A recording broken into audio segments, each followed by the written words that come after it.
अगर आप पूरी तरह से रैंडम चीजों में भी पैटर्न पहचान सकते, यानी किस्मत के असली राज को अपने कंट्रोल में कर सकते, तो आप क्या क्या कर सकते हैं? क्या आप नामुमकिन जैसी किस्मत हासिल कर सकते हैं? क्या आप अपने पुराने खोए हुए अकाउंट में दोबारा लॉगिन कर सकते हैं? क्या आप हर बार जैकपॉट जीत सकते हैं? आज मैं यही करने की कोशिश करूंगा। हम देखेंगे कि कंप्यूटर आखिर रैंडम नंबर कैसे बनाते हैं, फिर सीखेंगे कि उन रैंडम नंबर जनरेटर को उल्टा यानी रिवर्स कैसे किया जाता है, और कौन जाने शायद रास्ते में कुछ जैकपॉट भी जीत जाएं। जब आपका कंप्यूटर कोई रैंडम नंबर चुनता है तो ज्यादातर मामलों में वो सच में रैंडम नंबर नहीं चुन रहा होता। असल में वो पहले से तय एक पूरी तरह प्रेडिक्टेबल सीक्वेंस में से अगला नंबर चुन रहा होता है। बस फर्क इतना है कि वो सीक्वेंस अरबों नंबरों जितना लंबा हो सकता है। अब इतनी लंबी सीक्वेंस किसे याद रहेगी? ये सीक्वेंस छोटे छोटे गणितीय फॉर्मूलों से बनती हैं, जो हर बार तब चलते हैं जब कंप्यूटर को कोई रैंडम नंबर चाहिए होता है। ये उनमें से सबसे आसान फॉर्मूलों में से एक है। मान लीजिए आप अपने किसी पुराने अकाउंट में लॉगिन करना चाहते हैं, लेकिन आपको अपना पासवर्ड याद नहीं है। आप पासवर्ड रीसेट करने की कोशिश करते हैं, लेकिन वेबसाइट आपसे 6 अंकों का एक कोड मांगती है जो उसने आपके पुराने ईमेल पर भेजा है, और अब आपके पास उस पुराने ईमेल का एक्सेस भी नहीं है। ऊपर से वेबसाइट कहती है कि आपके पास सिर्फ एक आखिरी कोशिश बची है। अगर इस बार भी लॉगिन नहीं हुआ तो आपका अकाउंट हमेशा के लिए डिलीट कर दिया जाएगा। अब आपको लगता है कि सब खत्म हो गया, लेकिन तभी आपको पता चलता है कि ये 6 अंकों का कोड इसी फॉर्मूले से बनाया गया है। और तभी आपके दिमाग में एक आइडिया आता है। जब मैं 14 साल का था तब मुझे ये समीकरण इंटरनेट पर मिला था, जैसे और भी बहुत से लोगों को मिला होगा। मुझे बस अपने गेम्स के लिए कोई ऐसा तरीका चाहिए था जो रैंडम नंबर बना सके। इसलिए मैंने इसे उठा लिया और बिना ज्यादा सोचे इस्तेमाल करने लगा। लेकिन बाद में मेरे मन में सवाल आया, क्या ये सच में अच्छे रैंडम नंबर बनाता है? आखिर इसमें यही खास वैल्यूज क्यों चुनी गई हैं? और सबसे बड़ा सवाल, क्या हम इसे हैक कर सकते हैं? हम इन रैंडम नंबरों की मदद से एक तस्वीर बनाएंगे। अगर तस्वीर बिल्कुल टीवी की स्टैटिक नॉइज जैसी दिखाई देती है तो इसका मतलब है कि जनरेटर अच्छा है। लेकिन अगर हमें उसमें साफ साफ पैटर्न दिखाई देने लगे तो इसका मतलब है कि वो अच्छा रैंडम जनरेटर नहीं है। हम शुरुआत करेंगे नंबर 1 से और उसे इस फॉर्मूले के इनपुट में डालेंगे, यानी 1 को 9301 से गुणा करेंगे, फिर उसमें 49297 जोड़ेंगे और आखिर में उसे 233280 से मॉड्यूलो करेंगे। मॉड्यूलो का मतलब सिर्फ इतना है कि अगर हमारा नंबर 233280 तक पहुंच जाए तो वो फिर से 0 से शुरू हो जाएगा।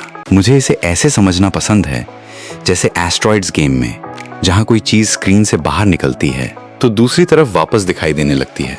बिल्कुल वैसे ही हम सबसे छोटे नंबर को काला रंग देंगे और सबसे बड़े नंबर को सफेद।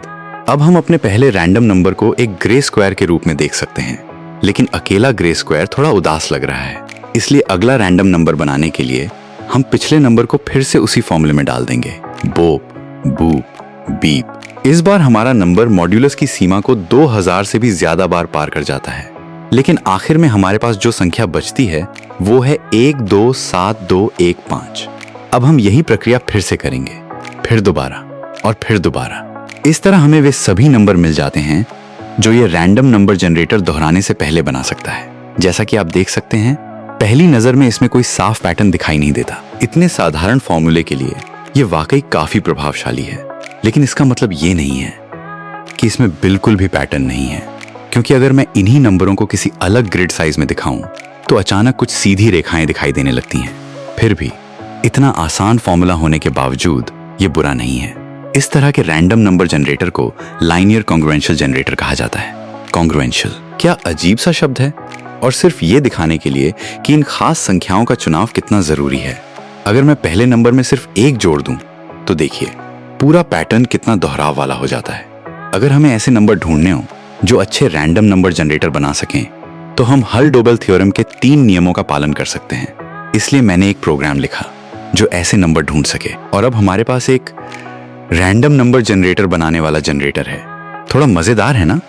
सच कहूं तो ज्यादातर रिजल्ट्स में साफ पैटर्न दिखाई देते हैं, लेकिन जब कभी कोई सच में अच्छा रिजल्ट मिलता है तो ऐसा महसूस होता है जैसे मैंने खुद कोई नई खोज कर ली हो। मुझे ये एहसास बहुत पसंद है। मैं इस नए फॉर्मूले का नाम रख रहा हूँ ज़ांज लांज का फुटबॉल फॉर्मूला।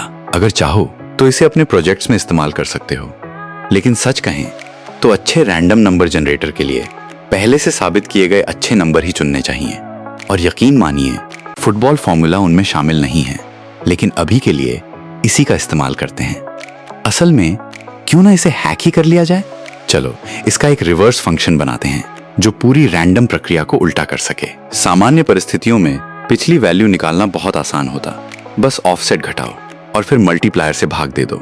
लेकिन दिक्कत यह है कि जब बीच में मॉड्यूलो होता है तो सीधे सीधे भाग नहीं किया जा सकता। या क्या किया जा सकता है? आप जानते हैं, भाग देना गुणा करने का उल्टा होता है। जैसे अगर x भेड़ 2y है तो ऋण 2x होगा।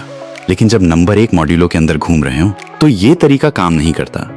लेकिन अगर आपका मॉड्यूलस और मल्टीप्लायर आपस में कोप्राइम हो तो एक खास संख्या मौजूद होती है जिससे अगर आप y को गुणा करें तो आपको फिर से x मिल जाता है। उदाहरण के लिए, अगर हम मॉड्यूलो 5 में 2 से किए गए गुणा को उल्टा करना चाहें तो हमें 3 से गुणा करना होगा। सुनने में अजीब लगता है, मुझे पता है, लेकिन यही वो जादुई कड़ी है जो हमें पूरे रैंडम नंबर जनरेटर को उल्टा करने की ताकत देती है। हमारे उदाहरण में ये खास संख्या निकलती है 179509। इसे कहते हैं मॉड्यूलर मल्टीप्लिकेटिव इनवर्स। और अब आपने रैंडम नंबर जनरेटर का उल्टा चलने वाला संस्करण तैयार कर लिया है। अब फिर से उसी पुराने अकाउंट वाले उदाहरण पर वापस चलते हैं। आप अभी भी अपने पुराने ईमेल का एक्सेस नहीं पा सकते, इसलिए उस पर भेजा गया 6 अंकों का सीक्रेट कोड भी नहीं देख सकते। लेकिन आप एक नया अकाउंट बना सकते हैं जिसमें आपका नया ईमेल हो और उस ईमेल का एक्सेस आपके पास है। वेबसाइट उस नए अकाउंट पर एक नया सीक्रेट कोड भेजती है। आप तुरंत उस कोड को अपने बनाए हुए रिवर्स रैंडम नंबर जनरेटर में डालते हैं और वो आपको उससे ठीक पहले बनाया गया सीक्रेट कोड बता देता है, यानी वही कोड जो आपके पुराने अकाउंट वाले ईमेल पर भेजा गया था। फिर आप नाटकीय अंदाज में कहते हैं, मैं अंदर पहुंच गया। लेकिन क्या ऐसा सच में हो सकता है? शायद, क्योंकि PHP, जो दुनिया की बहुत सी वेबसाइटों में इस्तेमाल होने वाली एक प्रोग्रामिंग भाषा है, उसमें LCG वैल्यू नाम का एक फंक्शन होता है जो इसी तरह के रैंडम नंबर जनरेटर का इस्तेमाल करता है। अगर कोई वेबसाइट उसी फंक्शन से लॉगिन कोड बनाती हो तो वह सुरक्षित नहीं होगी। हालांकि आजकल रैंडम नंबर बनाने का एक और ज्यादा आम तरीका है जिसका नाम है XOR शिफ्ट। तो चलिए अब इसे भी हैक करते हैं। एक समय था जब लाखों फ्लैश गेम्स बनाए गए थे और उनमें से ज्यादातर जिन्हें रैंडम नंबरों की जरूरत होती थी वे फ्लैश के बने बनाए रैंडम या math.random फंक्शन का इस्तेमाल करते थे।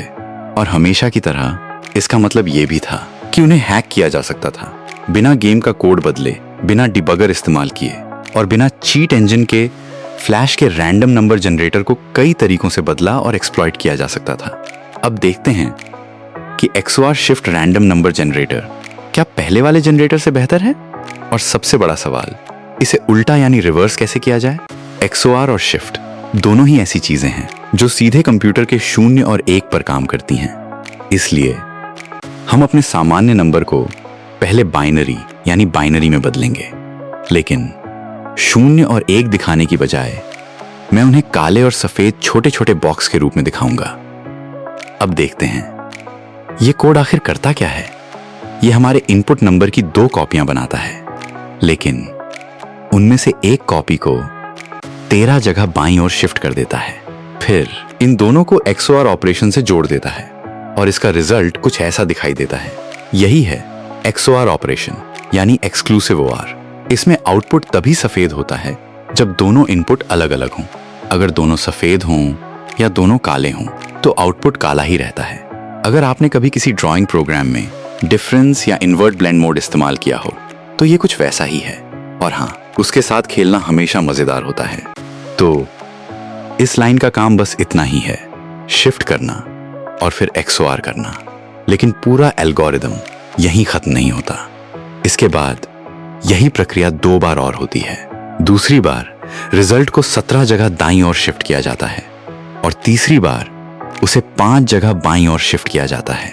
जब हम इस पूरे रैंडम नंबर जनरेटर के रिजल्ट को पहले की तरह एक तस्वीर में बदलते हैं तो वह सचमुच रैंडम नॉइज जैसी दिखाई देती है।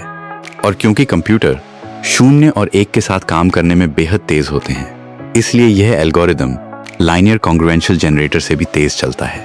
यही वजह है कि यह एल्गोरिदम बहुत ज्यादा लोकप्रिय है। लेकिन जब मैंने इसे पहली बार देखा तो मुझे लगा कि इतने सारे XOR और शिफ्ट होने के बाद असल नंबर तक वापस पहुंचना लगभग नामुमकिन होगा। लेकिन बाद में पता चला कि XOR दरअसल पूरी तरह रिवर्सिबल होता है।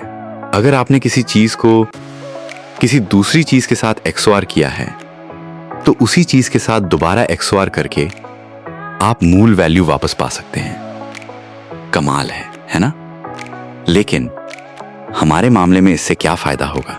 चलिए एक उदाहरण देखते हैं। मान लीजिए हम इनपुट नंबर को 7 जगह बाईं ओर शिफ्ट करके XOR करते हैं। ध्यान दीजिए, शुरुआत के ये 7 बिट्स XOR शिफ्ट से बिल्कुल भी प्रभावित नहीं हुए, बाकी सभी बिट्स बदल गए।